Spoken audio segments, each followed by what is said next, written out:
उत्तर प्रदेश में हो रहे लोकसभा उपचुनाव में आज प्रचार का आखिरी दिन है और इससे जुड़ा हर अपडेट आपको देंगे।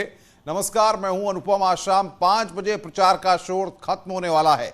सभी पार्टियां अपनी ताकत झोंक रही हैं। सीएम योगी दोपहर 12 बजे रामपुर पहुंचेंगे। मुख्यमंत्री योगी की आज रामपुर में 2 जनसभाएं हैं।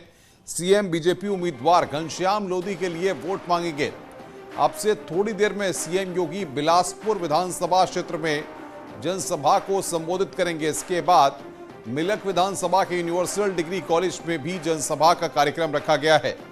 तो 2 जगहों पर आज सीएम योगी की जनसभा है। बिलासपुर में सीएम योगी की पहली जनसभा है, उसके बाद मिलक में सीएम योगी की दूसरी जनसभा है। सीएम योगी रामपुर के सियासी दंगल में चुनाव प्रचार करने के लिए कूद रहे हैं और 2 जगहों पर चुनाव प्रचार सीएम योगी आज करेंगे। और रामपुर से हमारी सहयोगी अनामिका सिंह सीधे जुड़ रही हैं। अनामिका, प्रचार का आखिरी दिन और सीएम योगी भी आज प्रचार में ताल ठोकेंगे। किस तरीके से इस पूरे मुकाबले को आप देख रही हैं?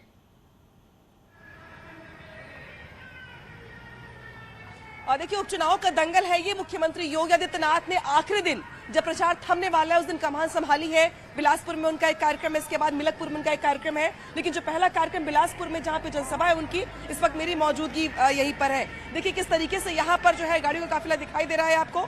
कुछ देर के बाद आपको मुख्यमंत्री योगी आदित्यनाथ भी यहीं पर नजर आएंगे।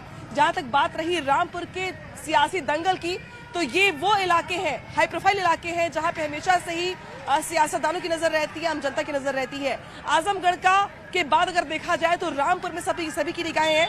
आजम खान का मजबूत किला है ये, लेकिन इस बार बीजेपी का प्रयास इस किले में सेंधमारी की है। लिहाजा बीजेपी की ओर से घनश्याम सिंह लोधी को मैदान में उतारा गया है, जिसके लिए तमाम मंत्रिमंडल के सदस्य, डिप्टी सीएम से लेकर के मुख्यमंत्री योगी आदित्यनाथ भी चुनाव प्रचार कर रहे हैं। परसों यहाँ पर वोटिंग होनी है और 23 के बाद भी तय हो जाएगा किस बार इस उपचुनाव में यूपी की जनता ने किस पर अपनी सहमति की मुहर लगाई, किस पे अपनी इच्छा की मुहर लगाई है।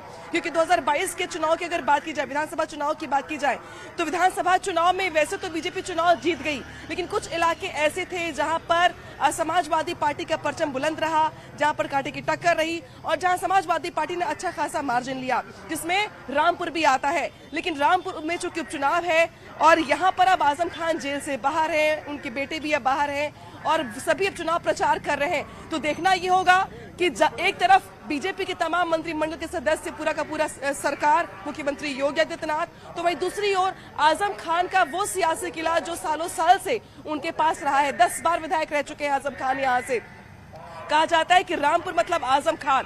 तो ऐसे में देखना ये होगा कि इस कड़े मुकाबले में, रोचक मुकाबले में जनता किस करवट बैठती है। हालांकि आज आखिरी दिन है चुनाव प्रचार का, लिहाजा सभी ने भी पूरी ताकत झोंक रखी है। देखिए भारी संख्या में लोग पैदल चल के आ रहे हैं यहाँ पे इस कार्यक्रम में शामिल होने के लिए। पुलिस प्रशासन भी मुस्तैदी से यहाँ पर लगा हुआ है, चूंकि मुख्यमंत्री के 2 कार्यक्रम है।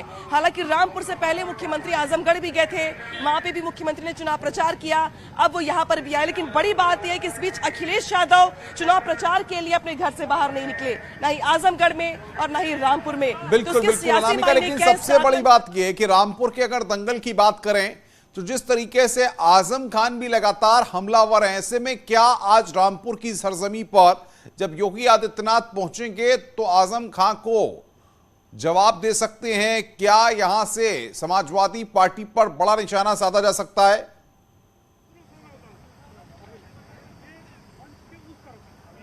और देखिए, आजम खान अपने बोलने की शैली की वजह से भी काफी ज्यादा चित परिचित अंदाज में अपने रहते हैं वो, और उनकी पहचान भी यही है कि वो ज्यादा आक्रामक होते हैं, अग्रेसिव होते हैं। और शायद ये वजह कि जेल से बाहर आने के बाद वो अपने पूरे फॉर्म में दिखाई दे रहे हैं चुनाव प्रचार के दौरान। लेकिन मुख्यमंत्री योगी आदित्यनाथ की बारी है आज, और पिछले दिनों जिस तरीके से चुनाव प्रचार के दौरान आजम खान ने बयानबाजी की है या जो बातें कही हैं, वो देखिए, ये देखिए बलदेव सिंह ओलख जो है वो आपको नजर आ रहे होंगे।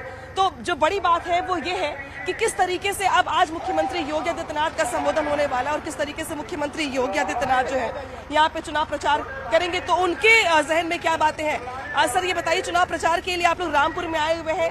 रामपुर को आजम खान का मजबूत किला कहा जाता है, इसमें सेंधमारी कैसे होगी आप लोगों की तरफ से? देखिए, अब कोई किला नहीं है, भारतीय जनता पार्टी का और योगी जी का उत्तर प्रदेश का किला है और पूरी जनता ने मन बना लिया है कि रामपुर की सीट जीतने का। मैं आपको कहना चाहता हूं कि 2022 में इससे बड़ा तूफान आने वाला कोई नहीं था। फिर भी यहां से बिलासपुर की सीट दोबारा भारतीय जनता पार्टी के पक्ष में गई, योगी जी के नेतृत्व में गई, प्रधानमंत्री जी के नेतृत्व में गई। तो मैं आपको यहाँ याद दिलाना चाहता हूँ कि इस बार जो उपचुनाव हो रहा है